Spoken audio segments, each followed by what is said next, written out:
El pasado 26 de enero, el diputado del Frente Amplio, Gerardo Núñez, fue denunciado por violencia de género. Luego, la jueza letrada Karen Cuadrado, quien estuvo al frente de una investigación, intimó al diputado a inscribirse en un programa para hombres que ejercen violencia de la Intendencia de Montevideo. Este programa de la Intendencia, según indica su página web, es un espacio de reflexión grupal para tomar conciencia de las consecuencias negativas de estas actitudes y cómo influyen en el entorno, y la atención está dirigida a hombres mayores de 18 años que reconozcan el ejercicio de la violencia. Pero si bien el caso de Núñez tomó estado público por tratarse de una figura política, son muchos los hombres derivados a este tipo de programas de la Intendencia de Montevideo. ¿De cuántos hombres estamos hablando por mes? ¿Cómo se trabaja con ellos? ¿Cómo son evaluados? ¿Y cuándo se considera que deben abandonar este programa? Lo conversamos esta mañana con Solana Quesada, directora de la Asesoría para la Igualdad de Género de la Intendencia de Montevideo. Quesada, buenos días y bienvenida a Otra Mañana. Buenos días, un gusto compartir con ustedes. Bien, Quesada, de alguna manera, como lo explicábamos en la introducción, este caso del diputado Núñez fue como una especie de disparador a la consulta que nos generó este espacio, esta área que tiene la Intendencia de Montevideo y estos programas que son para hombres que ejercen violencia. La pregunta concreta es, ¿cómo se trabaja en esta área y cómo llegan estas personas allí? Bien, el programa que tiene la Intendencia de Montevideo para el abordaje de los hombres que ejercen violencia tiene 10 años de existencia y también se enmarca en lo que es la respuesta a la violencia de género, en el sentido de que, tenemos una serie de dispositivos de atención para mujeres y hace 10 años se vio necesario que también se incluyera no solamente a quienes atraviesan las situaciones de violencia, sino a quienes la ejercen.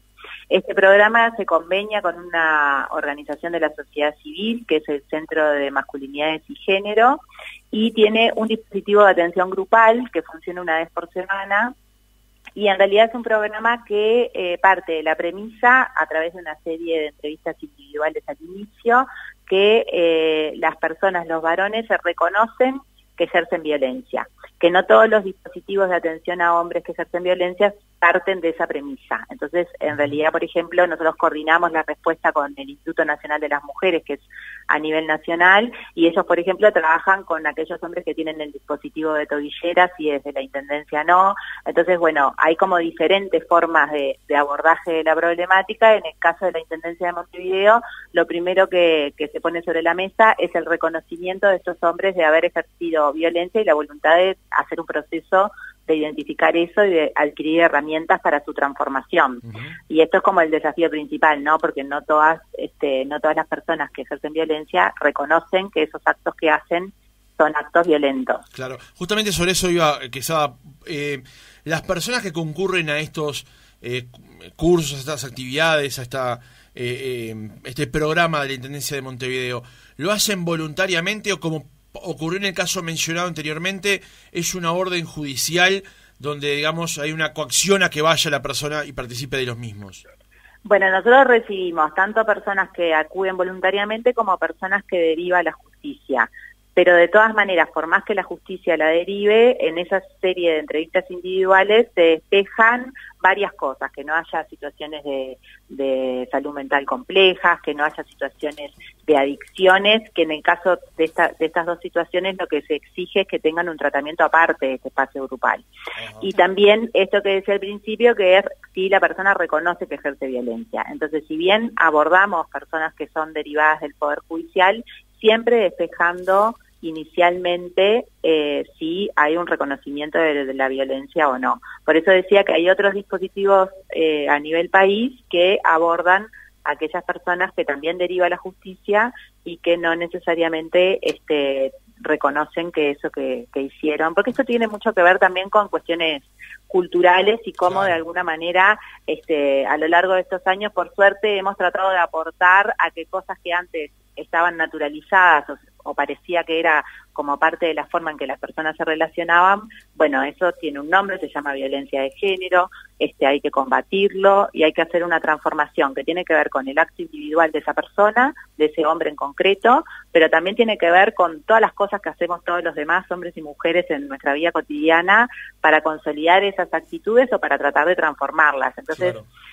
También este servicio que nosotros tenemos de atención a varones agresores se complementa con otras acciones que tienen más que ver con la transformación cultural, ¿no? Y con también construir masculinidades saludables, positivas. Nos parece en estos 10 años que no solo tenemos acciones en la atención a los varones agresores, sino, por ejemplo, tenemos un programa que se llama Hombres Construyendo Igualdad, que trabaja con todos los hombres y no necesariamente el trabajo con los varones es cuando ejercen violencia, que también nos parece importante eso, no asociar la masculinidad al ejercicio de la violencia, claro, y a lo negativo, ¿no? Sino poder, bueno, cómo favorecemos paternidades responsables, cómo favorecemos relacionamientos en los espacios de trabajo que tengan que ver con el respeto y el cuidado del otro, o sea que son cuestiones que hacen también a la construcción de la masculinidad y que también previenen estas situaciones que después se expresan en una situación concreta de ejercicio de la violencia. Quesada, le quería preguntar justamente por eso, cuando usted habla de naturalizar y en particular reconocer, ¿cómo determinan ustedes cuáles son aquellos tipos de violencia que ejerce el hombre contra la mujer? Se lo planteo en el hipotético caso, digamos, yo creo que está bastante claro el asunto, pero es bueno ir sacando todas las dudas que pueden surgir. Cuando el hombre llega porque le han dicho que ejerce violencia, pero entiende, o entre comillas, desconocía que aquello que hacía efectivamente ejercía violencia. Bueno, en realidad no somos nosotros las que decimos que cuál es una conducta violenta y cuál no, sino que son los 17 tipos de violencia de género que estipula la ley 19.580, claro, ¿no? Entonces, en realidad, de alguna manera la violencia tiene que ver cuando eso que se ejerce en el marco de una relación de poder y genera un daño a la otra persona, sea en lo sexual, en lo físico, en lo psicológico, en lo patrimonial. Antes eso estaba mucho más construido solamente en lo que hacen a las relaciones de pareja, claro, o a las relaciones en la vida doméstica, que también fue todo un ejercicio del movimiento de mujeres, colocar que eso no era algo de la vida privada de las personas, sino que también era un asunto público y social a lo cual todos tenemos que comprometernos y ayudar a combatir. Pero también la ley lo que hace es decir, bueno, la violencia de género no solamente existe en las relaciones de pareja y en la intimidad, sino que también existe en el espacio público, y ahí tenemos todo lo que hace el acoso sexual callejero, existe en los espacios de trabajo, tenemos el acoso sexual laboral, existe también en la vida política, existe en la cultura, en el carnaval, o sea, de alguna manera en todos los ámbitos que las personas circulamos, estas relaciones de ejercicio del poder están en los vínculos que tenemos, ¿no? Entonces es importante esto de poder ponerlo arriba de la mesa, visibilizarlo y sobre todo sumar a todas las partes a la transformación cultural, ¿no? En el sentido de que bueno, es importante, más allá de estos programas que permiten un espacio para repensarse como hombres y tratar de transformar esas conductas cotidianas, poder construir también una sociedad donde todos seamos parte de la solución y de poder querer realmente vincularnos de otra forma, ¿no? Que creo que eso es un desafío actual bien importante, que todos los hombres se sientan también invitados y comprometidos a luchar contra esto, ¿no? Si realmente reconocemos que no está bueno generar vínculos de violencia con las personas que nos relacionamos en todos los ámbitos que estemos. Bien, Quesada, para hablar un poco de cifras, quizás, no sé si ustedes lo hacen de manera mensual o anual, pero ¿cuántas personas llegan a estos programas? Quizás mensual o anual, no sé bien cómo Nosotros trabajamos más o menos con 80 hombres por año que participan de los grupos, ¿no? Que no necesariamente son los que llegan, por eso mismo que decía que primero hacemos unas entrevistas que de alguna manera despejan quiénes pueden ingresar al dispositivo y quiénes no. Trabajamos, la propuesta del grupo es un grupo abierto, o sea que se puede entrar y salir en diferentes momentos, son 24 instancias las que propone el programa, y bueno, y participan 80 más o menos hombres por año en el promedio desde el 2012 a la fecha. Con el COVID bajamos un poco, pero no porque no hubiera consultas, sino como el funcionamiento grupal tuvimos que achicar un poco los grupos por la pandemia. Y bueno, y en realidad de esos 80, no todos participan de todo el proceso, pero sí lo sostienen, y un porcentaje importante, sobre todo de 5 consultas en adelante, hasta las 24. Cuando se dan las deserciones, en general son al inicio, que bueno, que más que deserciones es decir, bueno, la no adhesión a esa propuesta, porque bueno, es un grupo que de alguna manera lo que plantea como forma de trabajo es justamente aprender a funcionar en el grupo sin ejercer violencia también cuando se está en el grupo. Claro. Entonces, aquella persona que fue enviada por la justicia, por ejemplo, que se le plantea por parte de la justicia que concurra el programa, ¿en qué momento lo puede abandonar o en qué momento se entiende que esa persona puede dejar de concurrir? Bueno, lo que pasa que no es que salís del grupo con un certificado que dice ya no soy más violento, ¿no? Claro. Participé de esta instancia, entonces se me da un certificado que garantiza que no ejerzo violencia. Eso no es así, no sucede así, siempre eso se aclara en las instancias, porque muchas veces quienes son derivados por la justicia vienen justamente con esa expectativa de decir, bueno, si vengo tantas veces, después me van a dejar, claro, no me van a exigir que haga estas cosas. En realidad, lo que nosotros le informamos al Poder Judicial es si concurre o no concurre, que es lo que el Poder Judicial nos pide, pero no tiene que ver con una cuestión vinculada al no ejercicio de la violencia. Pero entonces, supongamos en el entendido de que la justicia envía a un hombre a un curso, a un plan, por entender que ha realizado prácticas que justamente vulneran esa norma que usted hacía referencia recién, pero el programa lo único que le plantea a la justicia es ¿vino o no vino o cuántas veces vino? Lo que por supuesto no planteo que haya un certificado ni nada por el estilo, como usted decía recién con toda lógica. El planteo es, bueno, pasó por aquí y respondió de tal manera al programa. A la justicia eso no es lo que se le informa. Sí se informa cuando se incumplen medidas cautelares, y eso los hombres lo saben.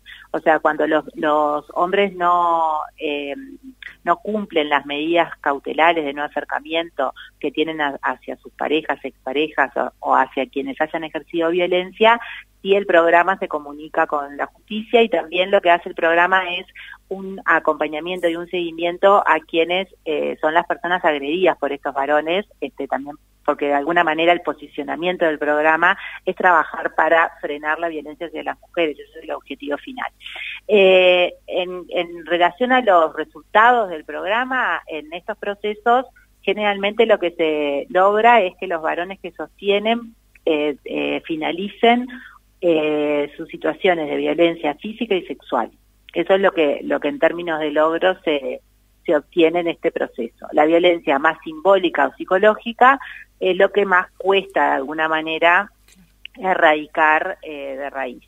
Pero eso es en relación a los procesos con los varones, pero no es que eso es lo que se informa a la justicia. Bien, y en este tipo de programas, ¿se discrimina, por ejemplo, aquellos varones más jóvenes de quizás algunos más adultos, o todos se engloban dentro del mismo programa? Bueno, eso nosotros este año queremos hacer una evaluación del programa justamente para hacer algunas modificaciones, y esa es una, porque es un solo grupo donde se mezclan personas de todas las edades, de todos los niveles socioculturales y educativos, también funciona en el centro de la ciudad, y a veces sabemos que bueno, que hay la necesidad de que funcione más descentralizadamente. Entonces es un programa que estamos planteándonos una evaluación externa para poder justamente ampliarlo y profundizarlo. Pero sí, en este momento es un programa que tiene a los varones que vienen son de todas las edades. Bien, y también te quería consultar porque dentro de lo que plantea la página web, dentro de lo que es la asesoría para la igualdad de género, plantea que ustedes realizan el seguimiento, el monitoreo y la rendición de la política de igualdad de género del departamento de Montevideo. ¿Cómo se hace este seguimiento y monitoreo de estas políticas de igualdad de género? Bueno, nosotros tenemos una instancia anual de rendición de cuentas a la ciudadanía y en particular a las organizaciones de la sociedad civil, que generalmente la hacemos en julio, agosto, donde planteamos, bueno, de acuerdo a los compromisos asumidos, cuáles han sido los logros y los resultados, cuáles son los desafíos, y a su vez recibimos como aportes en diálogo con la sociedad civil sobre los énfasis también de nuestra política. Eso es en términos generales en todo lo que hace la Asesoría para la Igualdad de Género. También estamos elaborando la estrategia para la igualdad de género y ahí también la elaboramos de manera participativa con distintos actores de la ciudadanía. Bien. Quesada, los recursos por los que funciona este plan son de la Intendencia. ¿Hay acuerdos más allá de lo que usted decía con la sociedad civil y con InMujeres? ¿Hay recursos que llegan desde el Estado Nacional o son todos municipales? No, son todos municipales. La experiencia inicial piloto en el año 2011, antes de que se quedara como programa de la Intendencia, fueron fondos el Fondo de Población de Naciones Unidas como una experiencia piloto para aprobar el programa, y luego fueron absorbidos por el presupuesto de la Intendencia, y así es hasta la fecha. Usted decía recién que más o menos manejan 80 hombres por año. En función de la realidad, porque también debe, en el momento que ustedes dicen, bueno, no podemos tomar más o hasta aquí llegamos, ¿sería necesario poder ampliar esos cupos? Más allá de que todavía están resolviendo cómo medir, digamos, el impacto directo del programa, pero ¿sería deseable para ustedes poder ampliarlo, no sé, a 100, por ejemplo? Sí, más que, además de ampliar los cupos del grupo, como decía antes, estamos evaluando un poco combinar también con abordajes individuales y poder hacer experiencias de grupos de manera descentralizada, porque nos parece importante poder que la atención pueda llegar a más varones. Eso nos parece bien importante, y sobre todo lo que decía al principio, que es poder combinar las acciones con acciones de promoción de masculinidades saludables, más allá de aquellos que ejercen violencia. Eso es lo que nos parece principal, y en eso sí venimos trabajando mucho, haciendo espacios de talleres de reflexión y de pienso con varones de distintos, desde consejos vecinales, clubes de fútbol, también funcionarios de la Intendencia. Como poder generar espacios de reflexión entre varones sobre la masculinidad es algo bien interesante, y que los varones al inicio capaz que participan de manera más reticente, y después se sienten como muy invitados a hacer esa reflexión de su vida cotidiana. Solana Quesada, directora de la Asesoría para la Igualdad de Género de la Intendencia de Montevideo, muchísimas gracias por haber compartido estos minutos en Otra Mañana con nosotros. Gracias a ustedes por el espacio.